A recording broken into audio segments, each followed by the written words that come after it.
Good afternoon, everybody, and welcome to the first part of our two-part series, giving an overview of the ICO's draft direct marketing code. My name is Leonie Power. I'm a partner in the Privacy, Security and Information Law team here at Fieldfisher. With me is my colleague Camille Ebden, who is an associate in the same team. We specialise in all things data protection. And the aim of today is to give you some key takeaways from the draft direct marketing code.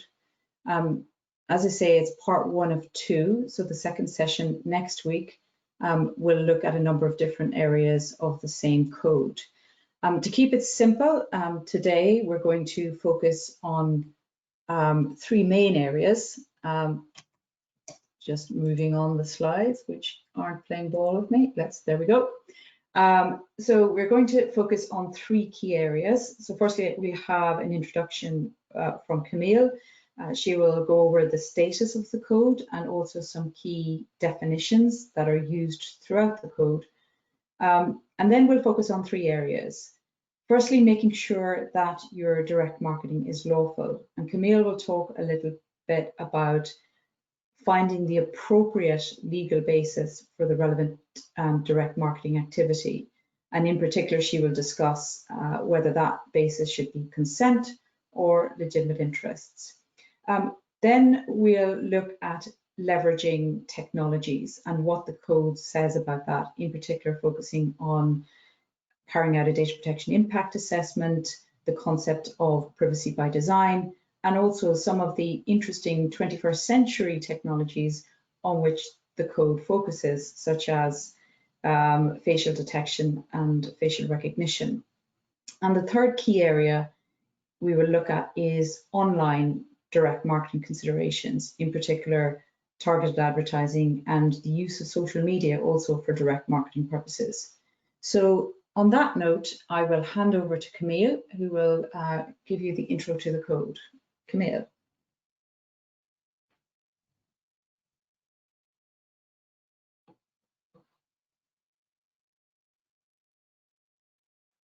I think you may be on mute, Camille.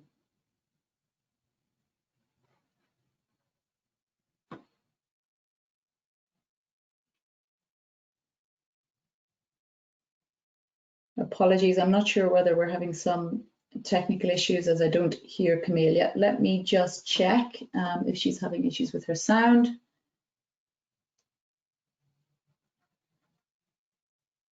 Chloe, I'm not sure if you can hear me and whether Camille is having issues with her sound. Hi, yes, I will just reconnect Camille if you just want to continue. Okay, I'll continue on in the meantime. That's fine. I'll just continue with the intro then.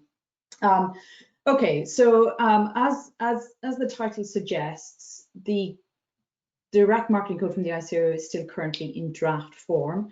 The consultation period for the code ended on the 4th of March, and the finalized version of the code is expected later in the year. It is a statutory code, so ultimately non-compliance with the final code will make it quite difficult to demonstrate compliance with the GDPR and PECA rules as they relate to direct marketing. The focus of the code is interesting insofar as it has a notable emphasis on 21st century marketing and profiling and enrichment practices. And there's much discussion around the use of social media for direct marketing purposes. There's also some discussions about whether it's possible to use facial recognition for direct marketing and or facial detection. And also some discussion around email tracking practices in a direct marketing context. So in other words, checking whether somebody has looked at or opened an email. The relevant legislation that's in play is, of course, not just the GDPR, but also the Data Protection Act 2018, insofar as it supplements and clarifies the GDPR, and also the e-privacy directive and the implementing legislation of that directive in the UK, the Privacy and Electronic Communications regulations. Okay, so moving on then to the next slide. In terms of definitions, obviously we need to establish what we mean by direct marketing. because the code applies essentially to anyone who is processing personal data for direct marketing purposes. Now, direct marketing is extremely widely defined. We can find a definition in section 122.5 of the Data Protection Act of 2018, and that refers to the communication by whatever means of advertising or marketing material which is directed to particular individuals. So as long as the material is directed to particular individuals, then you're in the realm of dealing with direct marketing. So it isn't just marketing in the sense of an email or an SMS. It also includes, for example, behavior targeted advertising, because again, that is advertising that is directed to a particular individual based on profile being built about that particular individual. And that's something that isn't always appreciated by advertisers, and it's been made clear within the draft direct marketing code. Of course, that will have implications such as the right to object will kick in, because some of you may be aware of the fact that there is an absolute right to object to direct marketing within the GDPR. The other interesting point about the definition of direct marketing purposes, or what we mean by direct marketing purposes, because it's not defined as such within the GDPR or PECR, but the code explains what's meant by the term direct marketing purposes. And it says, interestingly, that it includes all of the processing activities leading up to and supporting the sending of the direct marketing. So it's not just the direct marketing email itself. So the code essentially applies to any processing of personal data with the intention that it is used to communicate a direct marketing message to somebody. And that's the case whether or not it's you or somebody else that's going to be carrying out the direct marketing. And so, as I've said, the implications of that are that an individual has an absolute right to object to processing for direct marketing purposes. So individuals have an absolute right essentially to opt out of the direct marketing communications and also of the profiling activities that support those communications. So the data cleansing, the matching, the screening that's going on behind the scenes. And in fact, that is made clear within the GDPR itself. So in the context of the right to object to direct marketing purposes, reference is made to opting out not only of the direct marketing, but also of the profiling that's being undertaken for direct marketing purposes. Okay, so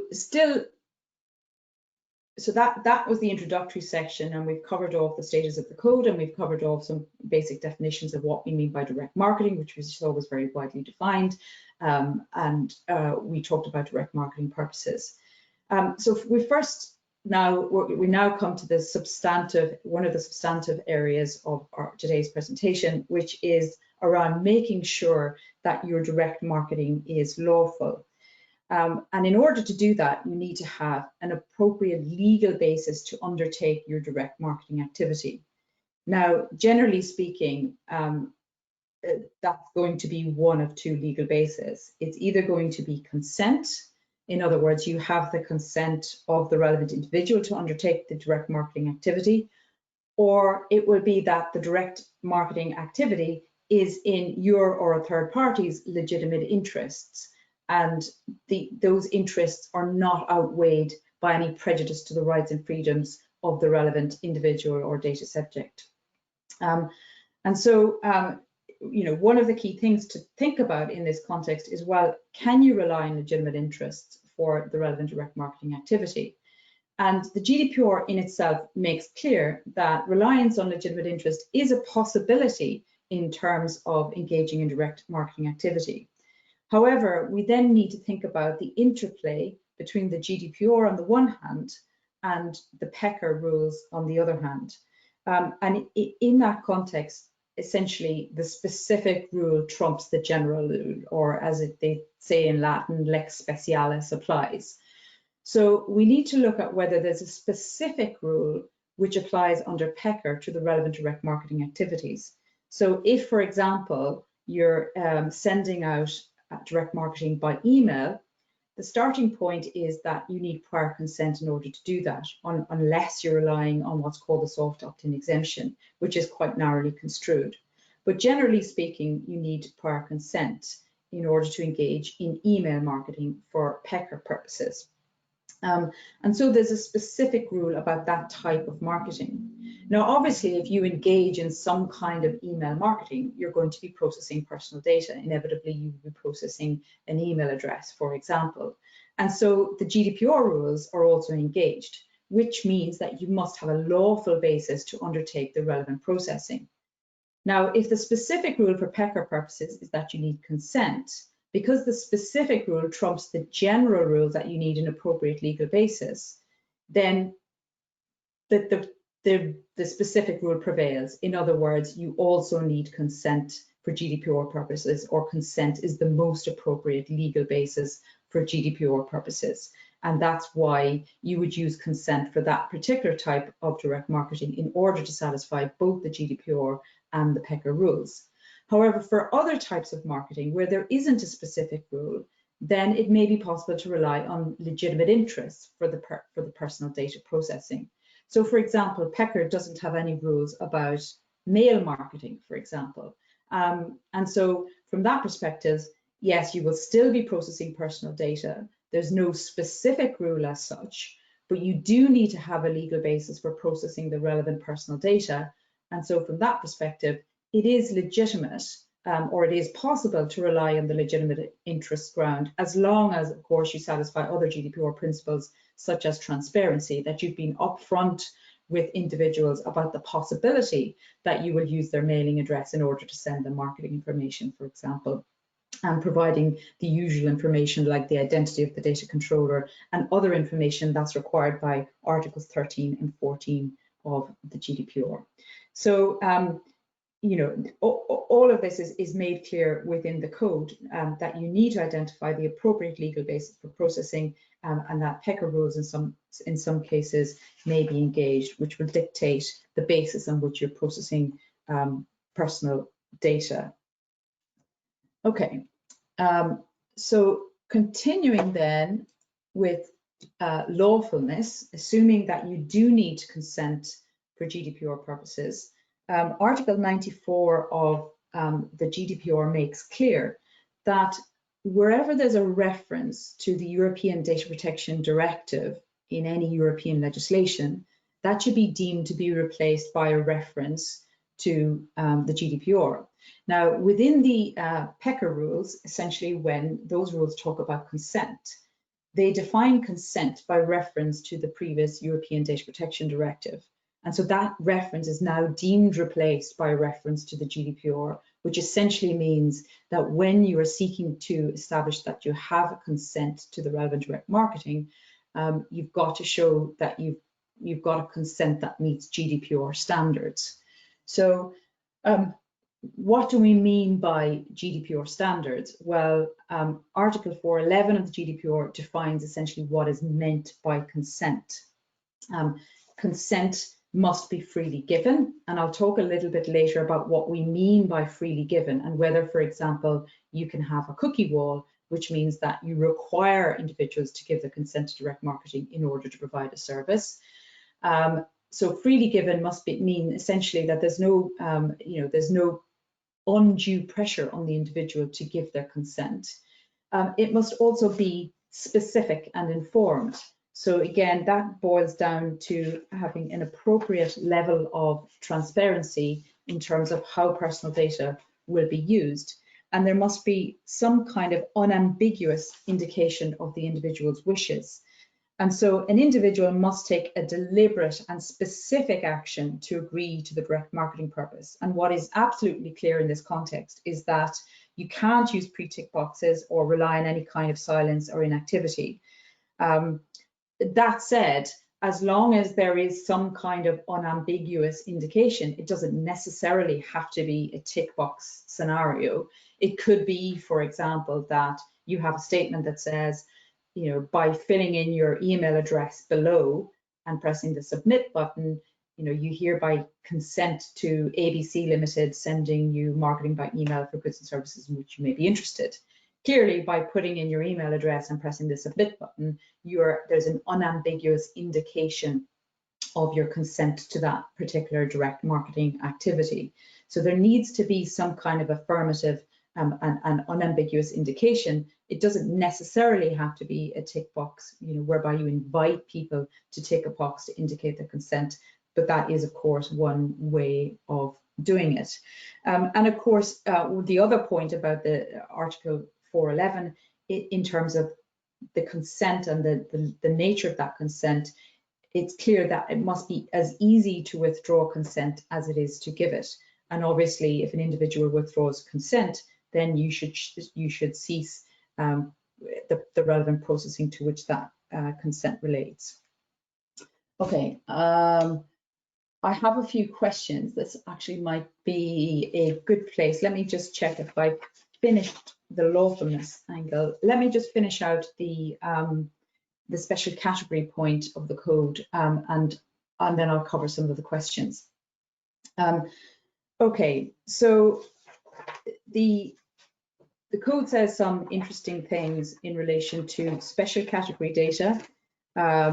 It makes clear, and of course, just by way of reminder, when we talk about special category data, we're talking about information relating to race or ethnic origin, political opinions, religious beliefs, data concerning health or sex life or sexual orientation.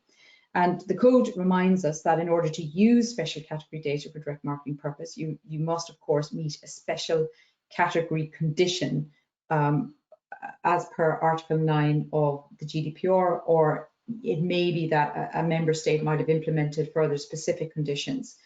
But in other words, you've got to meet a condition for processing that data. And in practice, and at least the code makes clear, the only condition available for processing special category data for direct marketing purposes in the UK is essentially explicit consent. Now, explicit consent is not defined in the GDPR, but the additional requirements are likely to be, that there's some sort of clear statement orally in writing, and it should specify the nature of the special category data, and it should be separate from other consents. And one way that I like to describe the difference between a consent and an explicit consent is, a scenario where I'm bringing my car to the mechanic, and I go along to the mechanic, and I say, and he or she says to me, can you hand me your telephone number, and I'll give you a call when the car is done. And in the full knowledge that that's what my telephone number is going to be used for, I hand it over. So clearly there's an affirmative action there. I'm clear about what the data is going to be used for. The affirmative action is in the form of me handing, the telephone number over. So there's clearly an affirmative action. So there's arguably consent in that scenario. What I'm not doing is, signing and ticking a box, signing a statement saying, I hereby consent to you using my telephone number to call me when my car is done, tick the box, which is more in the realm of an explicit consent. But further guidance on what's meant by explicit consent can be found on the ICO's website. Now, one of the interesting points that's made clear within the code is that having information about the nature of the products you sell in itself doesn't amount to sensitive data. So, for example, if you had a list of customers that bought a hearing aid, that in itself wouldn't amount to special category data unless you used it to infer special category data and to direct market to those individuals on that basis. So that is a helpful clarification. So unless you are processing data about that person's specific condition, or you're inferring that they have a special condition, then just having a customer list next to a list of products in itself won't mean that you're processing special category data. So as I say, that's quite a helpful clarification in that regard. Okay, so that has dealt with lawfulness. So there are quite a number of questions, and let me just quickly check. I think I should be able to scroll back up to those. Do we think that the code goes further than the law? I think the code, clarifies how the law is likely to be interpreted. So I guess it goes further than the law insofar as it does also recommend good practice. Yeah, I guess to that extent, it goes further than the law because it suggests things that aren't, within the GDPR per se. And obviously at the end of the day, guidance is not black letter law. So there's always some room for maneuver in that respect. But at the same time, given its status as a statutory code, it will be quite difficult to demonstrate compliance if you show that you're if you're acting contrary to the guidance that's produced within the code. So someone's asked about the future of the GDPR in the UK after Brexit. Well, the GDPR, as it is currently part of UK law, and it will stay that way in the form of, it has essentially been adopted into UK law or supplemented or recognised by the UK Data Protection Act 2018. The UK Data Protection Act 2018 will continue on the books post-Brexit. And in addition, the idea is that there will be legislation as at the 1st of January 2021, which is essentially will import all of European law into UK domestic law, subject to parliamentary tweaks. Obviously, there will be parts of the GDPR that obviously will not be relevant insofar as the entire Chapter 5, for example, of the GDPR is to do with the interaction between supervisory authorities and the role of the EDPB, etc., etc. And so that won't be relevant for UK law domestic purposes. And so, the necessary tweaks that's envisaged will be by virtue of, parliamentary tweaks through the, so-called Henry VIII powers that Parliament can make post-Brexit. But essentially, GDPR, as we know it, will continue on the books. It may be that down the line it will start to diverge, but at least the starting point will be it will continue, as we know it. In what instances do the PECR regulations apply? Generally speaking, the PECR regulations for direct marketing purposes apply to email marketing. They also apply to automated calling and certain, so live telephone recordings, so certain types of direct marketing, live telephone calls rather. So in terms of the rules, generally speaking, you need prior consent to email marketing unless you can avail of the soft opt-out exemption. For live telephone calls, you can't engage in direct marketing by telephone if someone has essentially registered with the telephone preference service. You can only override that registration if you have a specific consent to do so. In practice, what organizations do is they will check their own suppression lists and they will check the TPS to see whether or not an individual is registered, and if they are, then they generally won't be marketing to them. So they'll take that approach rather than seek to override that registration with a specific consent.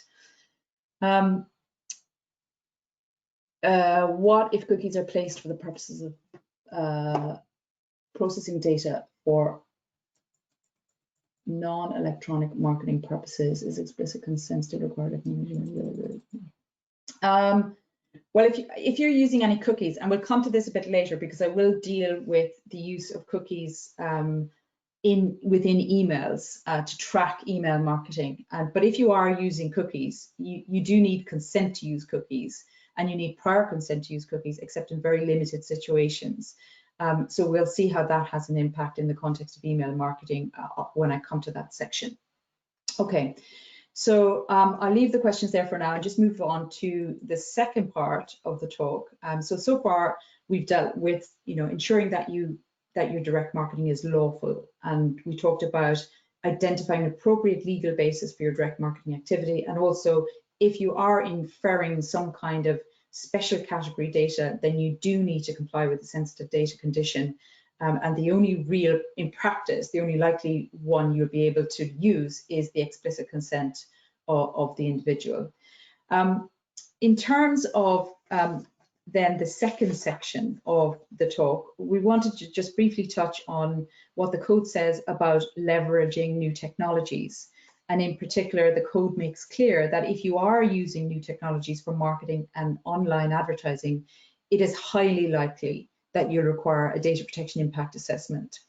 And the code reminds us that DPIAs essentially are there to help you analyze your processing activity and also to identify and minimize data protection risks when you're processing personal data. They are a legal requirement when the processing is likely to be high risk to the rights and freedoms of individuals. And the ICO has compiled a list of processing activities where they say that a DPIA is required. And the code outlines those activities insofar as they're relevant to direct marketing. So the ICO list that triggers the need to carry out a DPIA includes, for example, large-scale profiling, data matching, invisible processing, so that could include list brokering, online tracking by third parties, online advertising, and reuse of publicly available data, tracking the geolocation data or behavior of individuals, and also targeting children or other vulnerable individuals for marketing and profiling. Now, some of these processing operations will require a DPIA automatically. Others will require a DPIA if they occur in combination with any of the other criterion from the European guidelines on data protection impact assessments, and there's 9 of those criteria that may act as indicators of likely high risk processing. So if your direct marketing activity includes processing of a type that is likely to result in high risk, you must do a DPIA before you begin the processing. And also, they shouldn't be viewed as static. They should be reviewed periodically. And again, the code makes this clear to ensure that they accurately assess the processing, and also they continue to assess the risks and the mitigations that are in place with respect to those risks. So some reminders around the need to carry out a DPIA within the code. The code also touches on data protection by design as it relates to direct marketing activities. It reminds us that accountability is a key principle of the GDPR and that you must be able to demonstrate that your direct marketing practices are compliant with the GDPR. So there is some practical guidance within the code on how to achieve accountability obligations. So in other words, carrying out a DPIA where legally required to do so, reminding us about the need for a GDPR compliant contract with processors. So for example, if you're using a processor to screen a marketing list against a telephone preference service, reminding us about taking a data protection by design approach. And what do we mean by taking, or at least what does the code remind us that we mean by taking a data protection by design approach? Well, that's about considering the data protection and privacy issues up front when you're planning your direct marketing activities. So making sure up front that you have in place appropriate technical and organizational measures to implement the data protection principles and to safeguard the rights of individuals. Now, in terms of data protection by design, the code sets out certain data protection issues that must be considered. So you should consider who your target audience is. Obviously, things like, if you're targeting children or vulnerable individuals, that will be a key issue to address. Are you a controller or are you joint controller? And we'll see in a few minutes about how in some situations in a social media marketing context, you may be deemed to be a joint controller. How will you ensure that the marketing is lawful, fair, and transparent? What purposes are you collecting the data for? What data is necessary? Are you going beyond what's proportionate? How long do you keep the data for? How will you ensure the data is secure? And will any data be transferred overseas? And so the code again reminds us that thinking about these things from a privacy by design perspective will help ensure that your direct marketing is in compliance with the GDPR. The draft code also says some interesting things about the buying process when you're buying in new technologies. First of all, it suggests that you ask yourself whether you're clear about the capabilities and functions of the technologies. Are you clear about what the technology can do and that you're comfortable with what it does in practice or what it's able to do or what your staff will be able to do with the technology? Have you asked questions around the data protection by design approach. So was a data protection by design approach taken when the technology or the service was developed? Was a data protection impact assessment undertaken? Now, from a manufacturer's point of view, you know, it's unlikely that they will be mandated to carry out a DPIA because they're essentially selling the tool or the software or the technology. They won't necessarily be using it to carry out the relevant processing. That said, it's likely to still be good practice from a manufacturer's point of view, and may also serve as a selling point to customers if, as a manufacturer, you're able to say, you know, we've taken a privacy by design approach, and as part of doing that, we've carried out a data protection impact assessment. So the draft code points out the advantages of manufacturers undertaking a DPIA. From a purchaser's perspective, you know, the code again makes clear that purchasers may be required to carry out their own DPIAs. Obviously, to the extent that the purchasers of the technology are going to be using, for example, or processing any special category data, again, they need to consider how they do that in a lawful way. So overall, the code makes clear that purchasers of these technologies must be satisfied that the use of these technologies meets the requirements of e-privacy rules and also the GDPR, and it's not enough to rely on a contractual assurance to that effect from, you know, the seller or the vendor of the technologies. Okay, so still on the topic of leveraging technologies, the code again makes clear you know, some of the rules that apply in relation to the use of location data. So the code points out that the e-privacy rules on location data don't apply to GPS data or to location information that's collected at a purely local level. So for example, if there's Wi-Fi equipment installed on businesses offering, you know, Wi-Fi on their premises, and that's collecting some kind of location information, generally speaking, that type of use of location information won't engage e-privacy rules. However, it will engage GDPR rules. And obviously from that perspective, organizations need to be transparent about any location-based marketing techniques in which they're engaging. It's likely that such organizations would need consent in those circumstances. Again, you know, not because there's some kind of e-privacy rule, but because if we think about what is the appropriate legal basis, we can conclude that it's very unlikely to be in people's reasonable expectations that, you know, you would track their location in order to send adverts to them. So it's going to be really difficult to rely on the legitimate interest ground in order to engage in that type of direct marketing activity. So the code suggests, therefore, that you would need consent for that type of direct marketing activity. So the use of location data in order to serve ads. The other interesting point, and you know, it's coming up increasingly as something that data subjects are becoming more aware of, is the use of tracking pixels within direct marketing emails. And if you are engaging in direct marketing by email and you are using these tracking pixels, then GDPR rules and PECR rules will apply to the sending of the direct marketing email itself. But in terms of the use of the tracking pixel within the email, the cookie consent rules will apply to the extent that you are storing information on a device or accessing information on the device that's used to read the email. So you do need to be careful if you are engaging in these kinds of email tracking activities.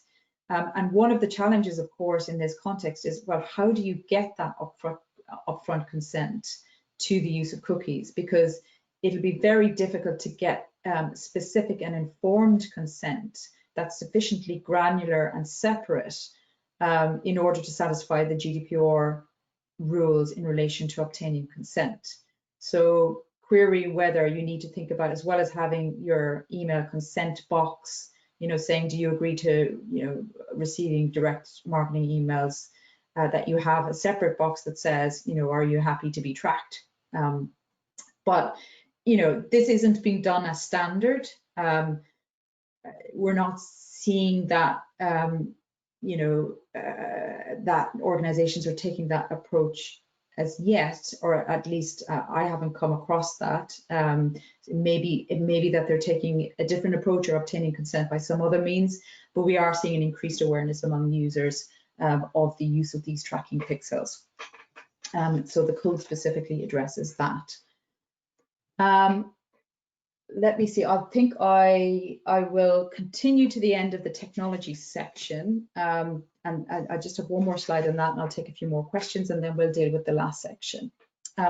Okay, so still dealing with leveraging new technologies then, the code looks at the use of, or the potential use of, facial recognition and facial detection technologies for direct marketing purposes.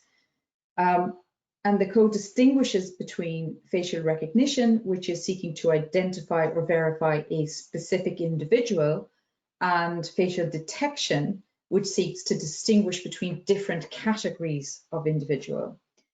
And the draft code makes clear that it's unlikely you will be able to use facial recognition technology to display direct marketing to specific individuals.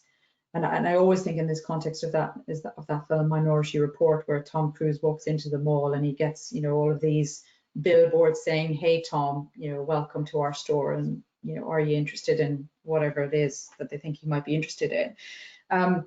So clearly the code envisages that that kind of direct marketing is very unlikely to be possible, because of the difficulty of complying with lawfulness and fairness and transparency requirements. And the code also makes clear in that situation that it's very likely that you would need some kind of explicit consent, because you are processing special category biometric data. And so if you think back to the definition of special category data, we see that it includes biometric data to the extent that it's uniquely identifying an individual, or that it's used to uniquely identify individuals. And so to the extent that you are seeking to use that kind of technology, you're going to need explicit consent. And so it's going to be quite challenging to address those requirements around explicit consent, lawfulness, fairness, and transparency.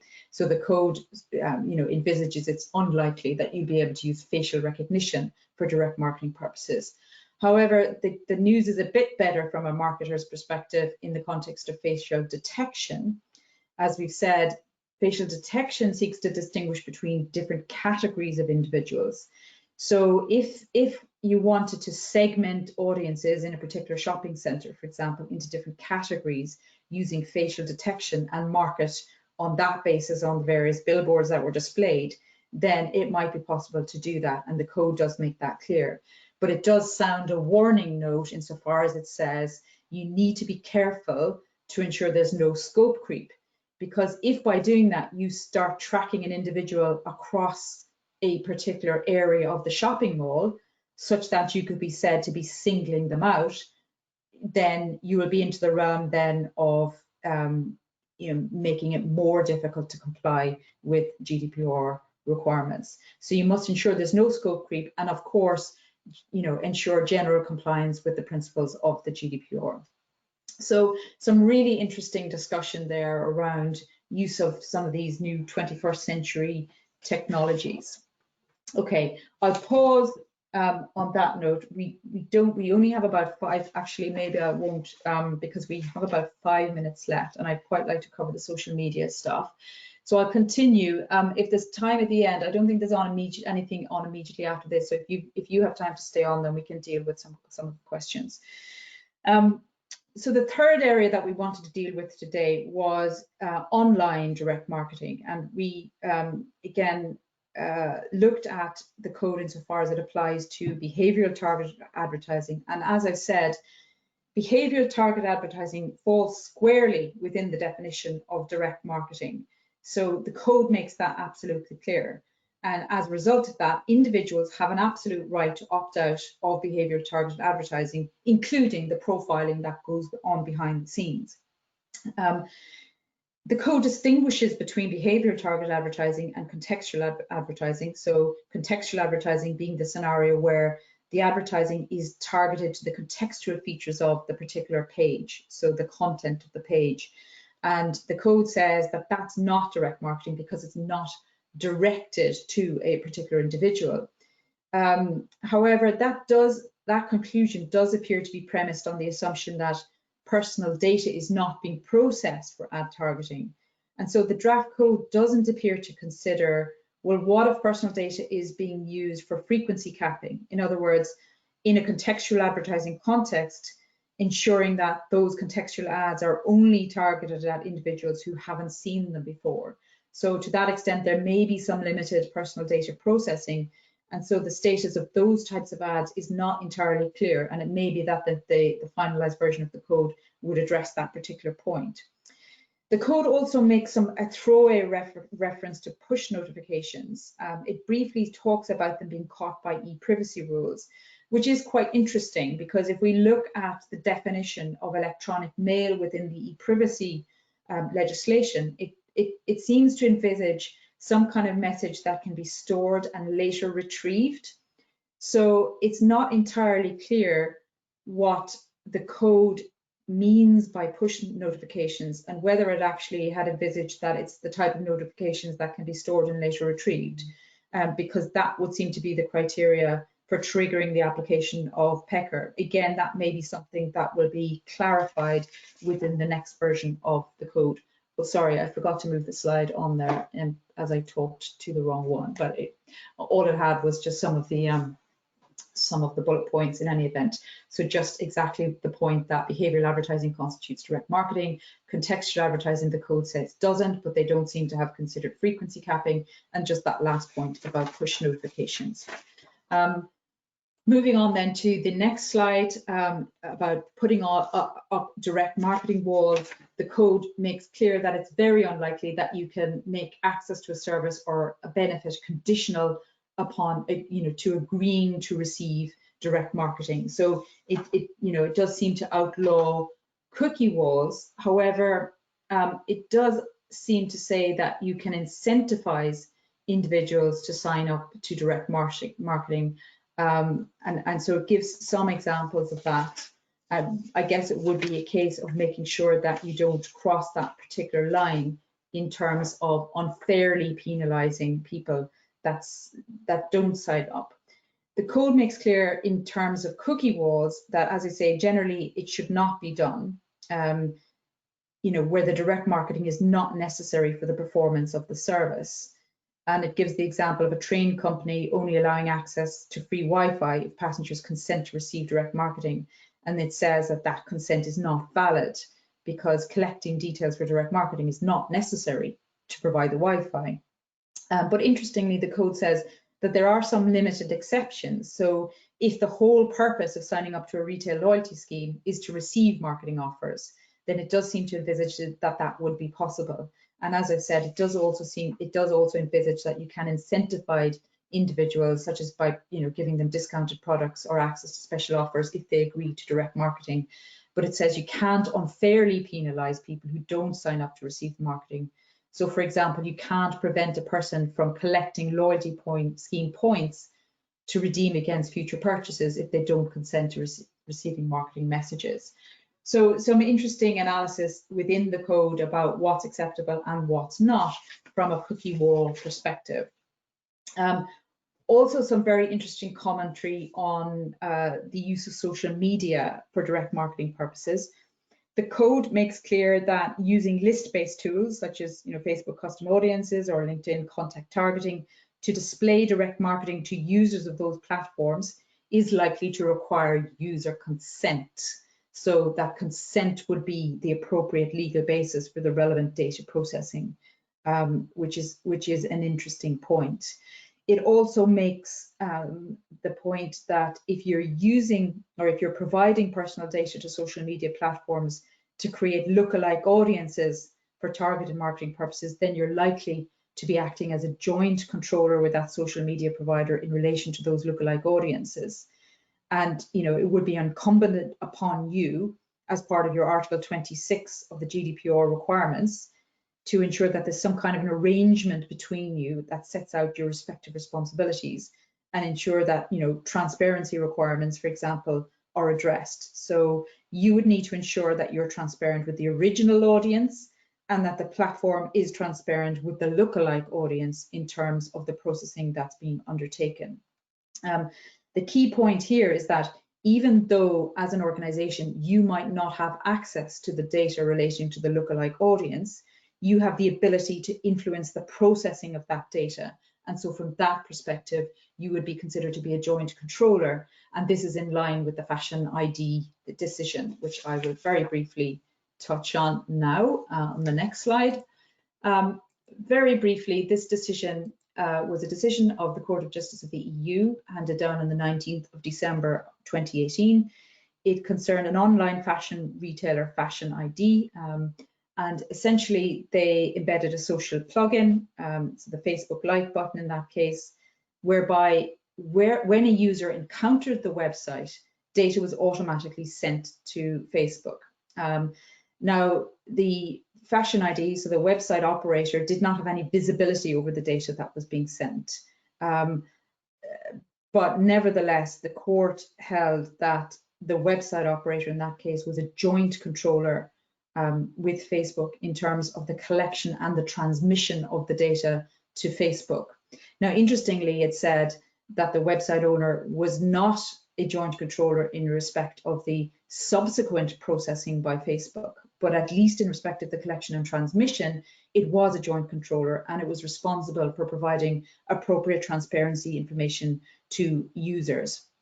The practical implications of that, of course, is that we're likely to need to think about joint controllership arrangements and data sharing agreements more frequently to ensure that there's an arrangement between joint controllers, particularly in an ad tech context, and also making sure that for the second controller who receives the data and wants to do data processing down the chain, that they need to make sure that they have an appropriate legal basis and that the website operator obtains or facilitates getting the necessary consent or providing the necessary transparency information in order to allow the subsequent uses downstream by the recipient of that data.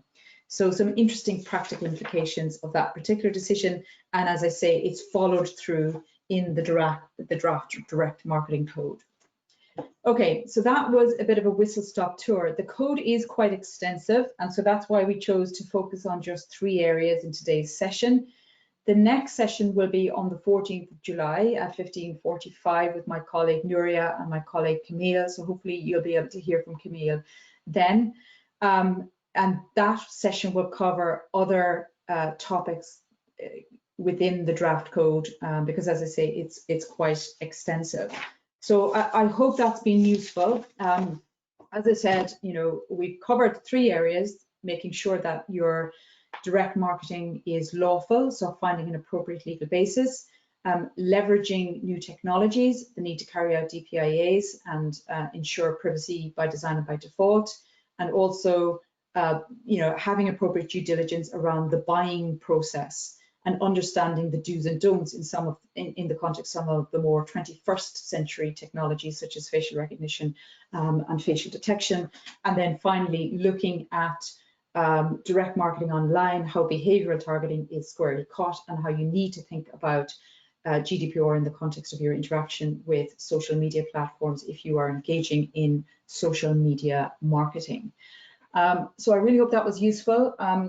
For those of you who do have 5 minutes, I'm conscious that we are at time, but I'll perhaps deal with 1 or 2 of the questions, and if there are any outstanding ones, I'm happy for to deal with them in a follow-up if you want to email me. My email details are on the slide. There's one, straightforward one. Will the slides be available? Yes, they will. In fact, the recording will be available, will be circulated by our marketing team.